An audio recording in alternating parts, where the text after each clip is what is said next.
आधी रात को पड़ोस की विधवा आंटी का फोन आया तो मैं तुरंत उनके घर गया।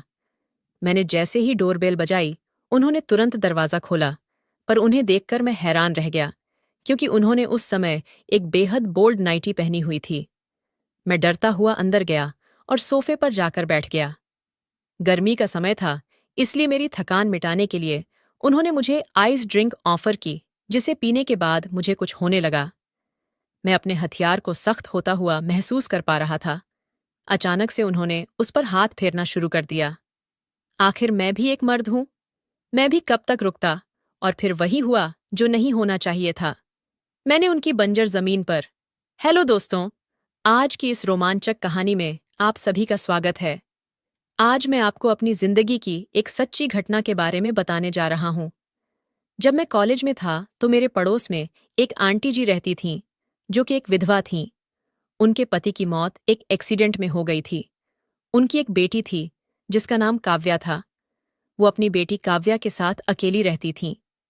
मैं पढ़ाई में अच्छा था, इसलिए वो अक्सर मुझे अपने घर काव्या को पढ़ाने के लिए बुला लेती थीं।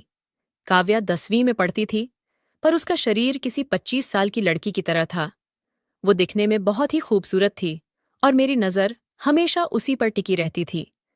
उसकी चंचल मुस्कान और पागल कर देने वाली अदाएं मेरे दिल को भा गई थीं। एक रोज की बात है कि मैं काव्या को पढ़ाने उसके घर गया हुआ था, और मैं गलती से अपना उसी के घर भूल आया और अपने घर चला आया। कुछ देर बाद मेरी माँ के फोन पर काव्या की माँ का फोन आया, और वो मेरी माँ से कहने लगीं कि साकेत अपना फोन यहीं भूल गया है। अगर वो चाहे तो अभी अपना फोन ले जा सकता है। मेरी माँ ने शुक्रिया बोलकर फोन रखा और मेरी लापरवाही के लिए मुझे डांटने लगी। जब मैं फोन लेने के लिए काव्या के घर पहुंचा तो काव्या की माँ मुझे देखकर बहुत मुस्कुरा रही थीं। मैंने उनसे फोन मांगा तो वो मेरे हाथों में फोन पकड़ाते हुए बोली, साकेत, तुमने तो अपने फोन में बहुत अच्छी अच्छी फिल्में रखी हुई हैं। उनकी बात सुनकर मैं सोच में पड़ गया, क्योंकि मेरे फोन में तो कई तरह की फिल्में थीं, लेकिन आंटी कौन सी फिल्मों की बात कर रही थीं, ये मुझे पता नहीं चल रहा था। फिर इस बात को पक्का करने के लिए मैंने अनजान बनकर उनसे कहा, थैंक यू आंटी, मगर आप कौन सी फिल्मों की बात कर रहे हो, क्योंकि मेरे फोन में तो हर तरह की फिल्में हैं। तो वो शरारत भरी मुस्कान के साथ बोलीं, साकेत, अब इतने भी भोले मत बनो, नहीं तो तुम्हारी मम्मी को सब बता दूंगी कि उनका प्यारा बेटा किस तरह की फिल्में रखता है। मैंने तुरंत बात को संभालने की कोशिश करते हुए कहा, नहीं आंटी, आप मम्मी से कुछ मत कहना। मैं सब कुछ अभी के अभी डिलीट कर दूंगा, पर यह बात मेरी माँ तक नहीं जानी चाहिए। उनकी बातों से मेरे चेहरे का रंग उड़ गया था। तभी आंटी बोली, अरे डरो नहीं साकेत, मैं तो बस मजाक कर रही थी। मैं भला तुम्हारी मम्मी से ये सारी बातें क्यों करूंगी। अच्छा, अब तुम ये बताओ कि तुम्हारी कोई गर्लफ्रेंड है या नहीं। मैंने कहा, नहीं आंटी, अभी तक तो कोई नहीं है, पर अगर आप लोगों का आशीर्वाद रहा तो एक न दिन जरूर बनेगी।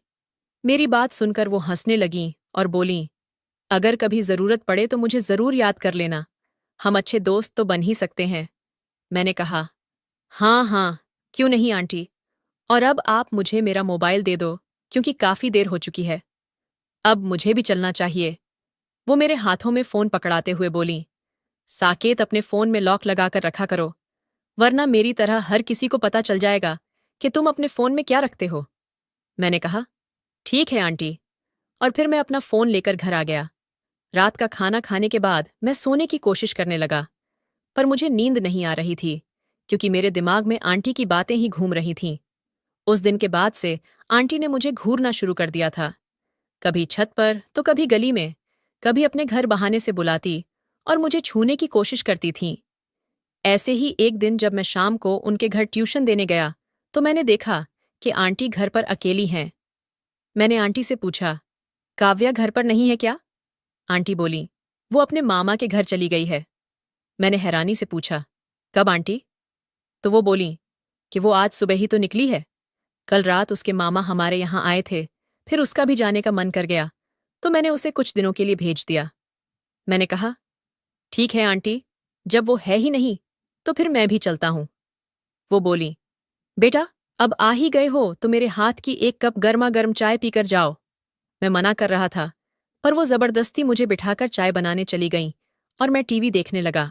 आंटी घर में अकेली थी तो मैंने सोच लिया कि यहाँ ज्यादा रुकने में कोई फायदा नहीं है, क्योंकि कुछ दिनों से मुझे उनके इरादे ठीक नहीं लग रहे थे। तकरीबन 5 मिनट बाद वो चाय बनाकर ले आईं, और जब उन्होंने मुझे चाय का कप पकड़ाया तो इसी बहाने मेरा हाथ भी पकड़ लिया। वो बोली, अरे साकेत, तुम्हारा हाथ तो गुलाब की पंखुड़ी की तरह मुलायम है। तुम तो मर्द हो, और मैंने सुना है कि मर्दों का हाथ लोहे जैसा सख्त होता है। उनकी ऐसी बातें सुनकर मैं थोड़ा घबराने लगा। वो मुस्कुराकर मेरे बगल में बैठ गईं और बोली, साकेत, आज मुझे बाजार जाना है, क्या तुम मेरे साथ चलोगे? मैंने कहा, आंटी, मुझे कुछ काम है, इसलिए मुझे अभी घर जाना होगा। वो बोली, कोई बात नहीं बेटा, पहले तुम अपने सारे कामों से फ्री हो जाओ, उसके बाद जब तुम्हें टाइम मिले तो वापस आ जाना, फिर हम दोनों एक साथ चलेंगे। मैंने कहा, ठीक है आंटी, तो फिर मैं चलता हूँ। जब मुझे टाइम मिलेगा तो मैं आ जाऊंगा। और ये बहाना बनाकर मैं वहां से रफ्फू चक्कर हो गया और अपने घर आकर इस बारे में सोचने लगा कि आखिर आंटी मुझसे चाहती क्या है। आखिर वो इस तरह की हरकतें मेरे साथ क्यों कर रही हैं? मैंने तो हमेशा उनसे बहुत सलीके से बात की है, फिर वो मेरी किस बात का गलत मतलब निकाल बैठी हैं? मैं ये सब सोच ही रहा था कि अचानक माँ मेरे कमरे में आ गईं और मुझे बाजार के लिए कई काम बता दिए। मैंने कहा, ठीक है माँ, मैं अभी जाता हूँ। और तभी माँ के मोबाइल पर आंटी का फोन आने लगा। उन दोनों की बात होने लगी और बातों ही बातों में आंटी ने मम्मी से कहा कि उनको साथ में बाजार जाने के लिए कोई मिल नहीं रहा है।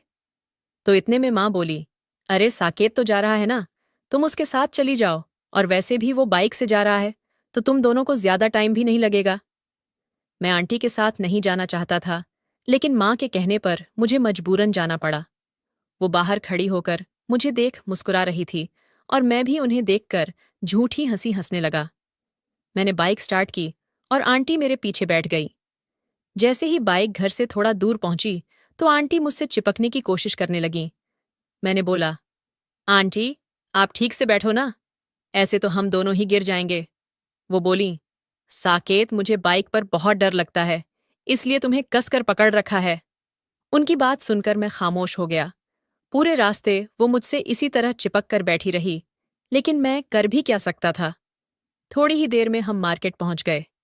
मैंने कहा, आंटी, आपको जो भी सामान लेना है आप ले लो, तब तक मैं भी अपनी शॉपिंग कर लेता हूँ। वो बोली, मुझे ज्यादा कुछ नहीं चाहिए, बस थोड़ा सा ही सामान है। तुम प्लीज जाओ मत, मेरे साथ ही रहो। उनकी बात मानकर मुझे मजबूरन उनके साथ रुकना पड़ा। वो एक कपड़े की दुकान पर गई और वहां से नाइटी खरीदने लगी। वो बार बार अपने शरीर पर लगाकर मुझे दिखाती थी और पूछती कि बताओ साकेत, ये वाली मुझ पर कैसी लग रही है? मैंने कहा, आंटी, मुझे इन सब बातों के बारे में कोई नॉलेज नहीं है। आपको जो अच्छी लग रही हो आप वही ले लो। तो वो कहने लगी कि कल को तुम्हारी भी शादी होगी, तो क्या तुम अपनी पत्नी के लिए नहीं लाओगे? मैं उनकी बातों को सुनकर खामोश हो गया। फिर उन्होंने एक रेड कलर की नाइटी पसंद की और उसे खरीदने लगीं। तभी मैंने कहा, आंटी, अब अंकल तो रहे नहीं, फिर आप ये नाइटी किसको दिखाने के लिए खरीद रही हो? वो बोली, अंकल नहीं है तो क्या हुआ? क्या मेरे पास दिल नहीं है? क्या मेरा मन नहीं करता है कि मैं भी खुद को सजाऊं? एक विधवा की जिंदगी जीना बहुत मुश्किल होता है, और ये बात मुझसे बेहतर कोई नहीं समझ सकता। उनकी ये बातें सुनकर मेरा दिल थोड़ा मायूस हो गया था। थोड़ी ही देर में मैंने अपने घर का सामान भी खरीदा और फिर आंटी को लेकर घर वापस आ गया। रात को मेरे फोन पर आंटी का फोन आया और वो बोली, साकेत, क्या तुम अभी मेरे घर आ सकते हो? मैं बहाना बनाते हुए बोला, आंटी, मैंने अभी अभी खाना खाया है तो मैं बहुत थका हुआ हूं और मुझे नींद भी आ रही है। मेरा बहाना सुनकर मेरी माँ कहने लगी कि एक बार उनके घर जाकर देख तो ले, क्या पता सच में तेरी आंटी को कोई जरूरी काम हो। मैंने बोला, कल चला जाऊंगा माँ, और अब मुझे सोने दो। मेरी माँ मेरे सिरहाने बैठ गई और मुझे समझाते हुए बोली, बेटे, उनका पति अब इस दुनिया में नहीं है और उनकी बेटी भी अपने मामा के घर गई हुई है। वो बेचारी घर पर अकेली हैं। तू कम से कम एक बार उनसे जाकर पूछ तो कि उनको क्या काम है। मैंने फिर से मना किया तो माँ अपनी जिद पर अड़ गई और आखिरकार मुझे उनकी जिद के आगे झुकना पड़ा और मैं आंटी के घर चला गया। जैसे ही मैंने आंटी की डोरबेल बजाई तो आंटी ने जल्दी से आकर दरवाजा खोला। उन्हें देखकर तो मैं हक्का बक्का रह गया, क्योंकि उन्होंने वही वाली रेड नाइटी पहनी हुई थी जो वो आज बाजार से लेकर आई थीं। मुझे देखते ही वो मुझसे कहने लगीं, आओ साकेत, मैं तुम्हारा ही इंतजार कर रही थी, और ये बताओ कि तुम अपना फोन स्विच ऑफ क्यों किया था। मैंने बोला, आंटी, मेरे फोन की बैटरी डाउन हो गई थी, शायद इसीलिए ऑफ हो गया था। उन्होंने मुझसे बैठने को कहा और मैं सोफे पर बैठते हुए बोला, आंटी, आपको कोई जरूरी काम था क्या? वो बोली, हाँ साकेत, मुझे एक बहुत जरूरी काम करवाना था, पर सबसे पहले तुम ये आइस ड्रिंक पी लो, मैंने खास तुम्हारे लिए बनवाई है। उस ड्रिंक को पीते ही अचानक मुझे कुछ होने लगा। शायद उसमें किसी तरह की दवाई मिलाई गई थी। मुझे कुछ कुछ सख्त महसूस होने लगा था और अब मैं रुक नहीं पा रहा था। तभी आंटी मेरे पास आकर बैठ गई और कहने लगी कि तुम्हें तो पता ही है, साकेत के काव्या के पापा को गए कितने साल हो गए हैं और तब से इस जमीन पर किसी ने बारिश नहीं की है। क्या आज तुम ये सूखा खत्म कर पाओगे? आंटी के मुंह से ये सब सुन के बहुत अजीब लग रहा था, पर मुझे भी कुछ हो रहा था जो मैं खुद पर काबू नहीं रख पा रहा था। मैं भी एक मर्द हूं, आखिर कब तक रुकता? और फिर वही हुआ जो नहीं होना चाहिए था। मैंने शुरुआत कर दी और जब उन्होंने भी कोई विरोध नहीं किया तो बात बहुत आगे तक बढ़ गई। अब हम दोनों रोज ही मिलने लगे थे क्योंकि मुझे भी उनके साथ समय बिताना अच्छा लगता था। कमेंट करके जरूर बताइएगा कि आपको ये कहानी कैसी लगी। आगे ही ऐसी रोमांचक कहानियों के लिए मेरे चैनल को सब्सक्राइब कर लें और बेल आइकन दबाना ना भूलें।